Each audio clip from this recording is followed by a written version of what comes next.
জাতীয় ক্রিকেট দলের কোচিং স্টাফে যুক্ত হতে যাচ্ছেন মোহাম্মদ আশরাফুল। ট্যাগলাইনে যেটা দেখছেন এই ব্যাপার নিয়ে আলোচনা করব এবং তার রোল যেটা হতে যাচ্ছে বা মোহাম্মদ আশরাফুল যেই রোলটার জন্য পারফেক্ট সেটা হচ্ছে batting coach, specialist batting coach. এই ডিসকাশনে আসছি।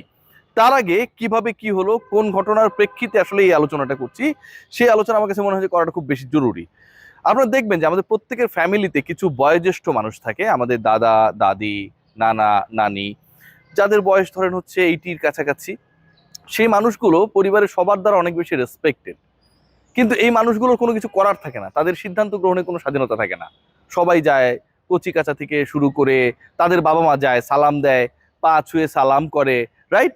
কোথাও গেলে বলে বাবা যাচ্ছি, মা যাচ্ছি, হ্যাঁ বলে ঠিক আছে বাবা, ভালোভাবে যেও। তাদের রোলটা হচ্ছে অনেকটা এরকম। পরিবারের বয়োজ্যেষ্ঠদের সেই ভূমিকায় বাংলাদেশ দলের হেড কোচ ফিল সিমন্স, তিনি যেন আমাদের ওই 80 বছর বয়সী দাদার চরিত্রে। তার কোনো রোল নাই, সবাই আসে, যে যার মতো করে সিদ্ধান্ত গ্রহণ করে। সফল হলে তিনি হাসেন, বিফল হলে একলা একলা বসে থাকেন। ফিল সিমন্সের যেই রোল এবং ফিল সিমন্সের যে ফিলিংসের অভাব, সেই জায়গায় সবকিছু ফুলফিল করে চলেছেন মোহাম্মদ সালাউদ্দিন। একজন কোচ, সিনিয়র অ্যাসিস্ট্যান্ট কোচ, তিনি বছরে কোটি টাকার উপরে বাংলাদেশ ক্রিকেট বোর্ড থেকে ড্র করেন। সেই কোচের সময়ে বাংলাদেশ দলের ব্যাটিংয়ের যে অধপতন হয়েছে সব ফরম্যাট বিবেচনায়, ক্রিকেটারদের স্ট্রাইক রেট থেকে শুরু করে কোন উইকেটে বাংলাদেশ দল খেলবে সেই সংক্রান্ত ব্যাপারে আমরা উপর থেকে যেভাবে তলানিতে পৌঁছেছি, র্যাঙ্কিংয়ে বাংলাদেশ গত 19 ম্যাচের মধ্যে শুধুমাত্র ব্যাটিং অর্ডারে কলাপস করার কারণে যেভাবে 10-এ চলে গেছে, এই বাংলাদেশ একসময় 6-এ ছিল। ওয়েস্ট ইন্ডিজের এগেনস্টে বাংলাদেশ তার ব্যর্থ পরিকল্পনার ফল হিসেবে লাস্ট ম্যাচে যেভাবে হেরেছে, এগুলো ভাই ব্যাখ্যাতীত।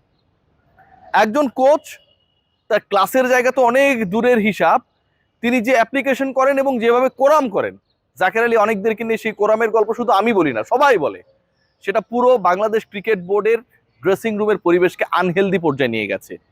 সিনিয়র জুনিয়র যে কোনো মিডিওকার, মানে যে কোনো ধরনের ক্রিকেটার, যে কোনো লেভেলের ক্রিকেটার, আপনার সাথে যদি সখ্যতা থাকে, সালাউদ্দিনের ভূমিকায় কতটা অসন্তুষ্ট, সালাউদ্দিনের দাপটে তারা কতটা চিপায় রয়েছে, পরিবেশটা কতটা শ্বাসরুদ্ধকর একটা সিচুয়েশনে চলে গেছে, যেন জেমস বন্ডের মুভিতে শেষ পর্যন্ত ভিলেনের গুলিতে নায়ক মরবে কি মরবে না, এই সিচুয়েশন, এটা ভাই ব্যাখ্যাতীত।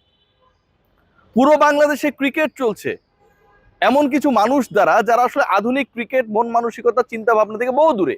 মোহাম্মদ সালাউদ্দিন ওভাররেটেড। কুমিল্লা ভিক্টোরিয়ান্স তখনই ভালো করেছে কারণ নাফিসা কামালের অঢেল ইচ্ছা এবং টাকা ছিল, বড় বড় ক্রিকেটারদেরকে এনে দিত। সালাউদ্দিন হচ্ছে একটা দারুণ ভাবে থাকতেন। 100% অ্যাটিটিউড, অ্যাপ্লিকেশন জিরো। ন্যাশনাল টিমের দায়িত্ব নেবার পরে হতে পারেননি হিরো। খেয়াল করে দেখবেন এই মোহাম্মদ সালাউদ্দিন, তার উপরে যদি আমরা কাউকে খুঁজি ফিল সিমন্স, তার উপরে যদি আমরা কাউকে খুঁজি নাজমুল আবেদিন ফাহিম। এই যে একটা chain, Nazmul Abedin Fahim, Phil Simmons, Salauddin, ভাই বুকে হাত দিয়ে বলেন তো যে বাংলাদেশের ক্রিকেটে পিছিয়ে পড়ার ক্ষেত্রে তাদের পরিকল্পনা বা পরিকল্পনাহীনতা, তাদের মূল জায়গা থেকে ফোকাসে অন্য জায়গায় সরে যাওয়া, উল্টাপাল্টা প্ল্যান কতটা দায়ী?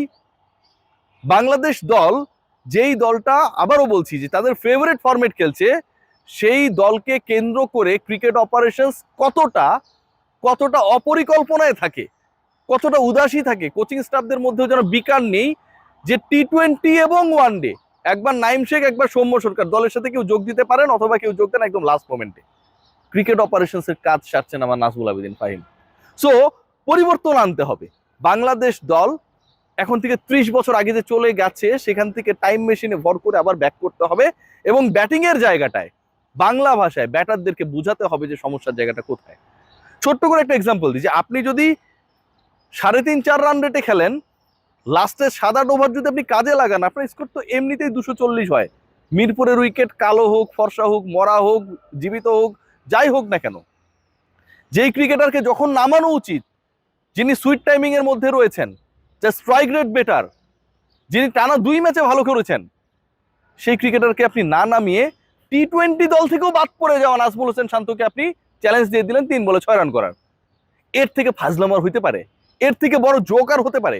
সেই জোকটা সালাউদ্দিন অ্যান্ড কন্টিনজেন্ট মঞ্চস্থ করেছে গতকাল। সো ব্যাটিং কোচের জায়গায় মোহাম্মদ আশরাফুলের নাম নিয়ে আলোচনা হচ্ছে।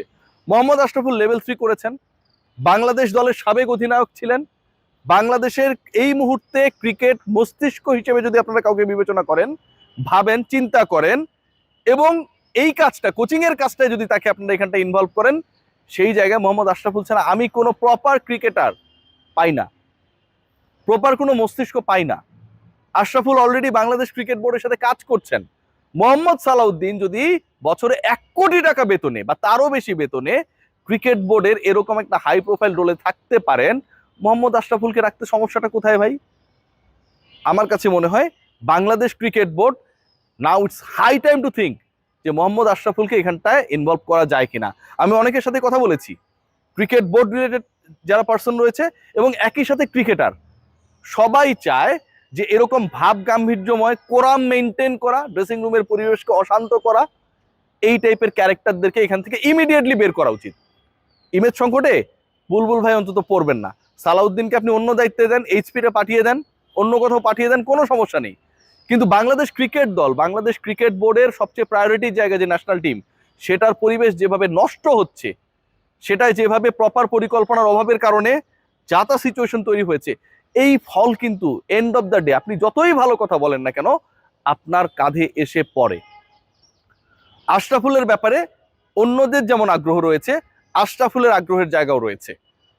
সালাউদ্দিনকে নিয়ে, সালাউদ্দিন কিন্তু বেসিক্যালি তার ক্যারিয়ারে একজন ছিলেন মিডিয়াম পেসার, তিনি হয়ে গেছেন খেয়াল করে দেখবেন বাংলাদেশের batting maestro, batting coach.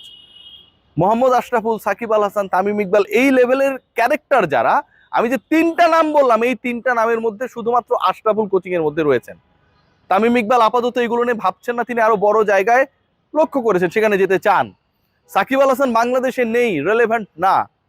Mohammad Ashraful, আবারও বলছি যে আপনি যদি চোখ বন্ধ করে বাংলাদেশের ক্রিকেট ট্যালেন্ট বিবেচনা করেন, সবার আগে ব্যাটিং ডিপার্টমেন্টে আপনার কাছে যে 2-3টা নাম আসবে, আশরাফুল তার একটা। আশরাফুলকে অফার করলেই আশরাফুল সেই অফারটা নেবে, আমি গ্যারান্টি দিচ্ছি। সিরিয়াসলি, আশরাফুলকে আপনি অফার করেন, আশরাফুল সেই দায়িত্ব নেবে এবং সালাউদ্দিনের থেকে অনেক ভালোও করবে। ক্রিকেটাররা সবাই ভয়ে থাকেন, ভয় থাকেন কয়েকটা কারণে। একটা হচ্ছে সালাউদ্দিনের একটা বড় গ্রুপ রয়েছে এখানটায়। শোনা যায় যে ওই নাজমুল শান্তকে 3-এ নামানোর অন্যতম কারণ নাকি যেন মন না খারাপ করে। নাজমুল শান্তরা কোনো না কোনো ডোমেস্টিক লিগে, ক্লাবে ক্যাপ্টেন্সি করবে, সামনে প্রিমিয়ার লিগ বা এটা ওটা। সালাউদ্দিন সাহেবরা আজীবন ন্যাশনাল টিমের কোচিং এ থাকবেন না। সো এই যে একে একে 2 মেলানো, যে আমার ক্লাবের কোচ হচ্ছে সালাউদ্দিন ভাই, অথবা সালাউদ্দিন ভাইয়ের ক্লাবের ক্যাপ্টেন হচ্ছি আমি, এই যে একে একে 2 মেলানোর চিরায়ত বাঙালি চেষ্টা, সেটা গতকাল বাংলাদেশকে ডুবিয়েছে, বাংলাদেশকে ভুগিয়েছে, বাংলাদেশকে হারিয়েছে। যে ম্যাচটা বাংলাদেশ জিততে পারতো অনায়াসে, শুধুমাত্র সব ভুল বাদ দিলাম, 50-50 যা যা ভুল হয়েছে সব বাদ দিলাম, প্রপার টাইমে 1 ওভারে খেলাটা যখন হলো, তখন যখন আপনি এমন 3 ক্রিকেটারকে সিলেক্ট করেন যার প্রথম রান করতে একজনের 15 বল লেগেছিল ওই 50 ওভারের ম্যাচে, একজনের সেট হইতেই মোটামুটি 3-4টা পাওয়ার প্লে লেগে যায়, মানে সুপার ওভার লেগে যায় নাজমুল হোসেন শান্ত। আর সৌম্য সরকার 50 স্ট্রাইকে ব্যাট করে দেখিয়ে দিয়েছে যে তিনি আসলে এই সিচুয়েশন হ্যান্ডেল করার অবস্থায় নেই। মোহাম্মদ সালাউদ্দিন তাদেরকেই চুজ করেছে, দায়টা ব্যাটিং কোচের এবং দায়টা ক্রিকেট অপারেশনসের। নাজমুল আবেদিন ফাহিমরা যতই এড়ানোর চেষ্টা করুক, এই বাজে পরাজয়ের দায় তাদের নিতে হবেই। আশরাফুলকে ওয়েলকাম করুন, দেখুন সব বদলে যাবে।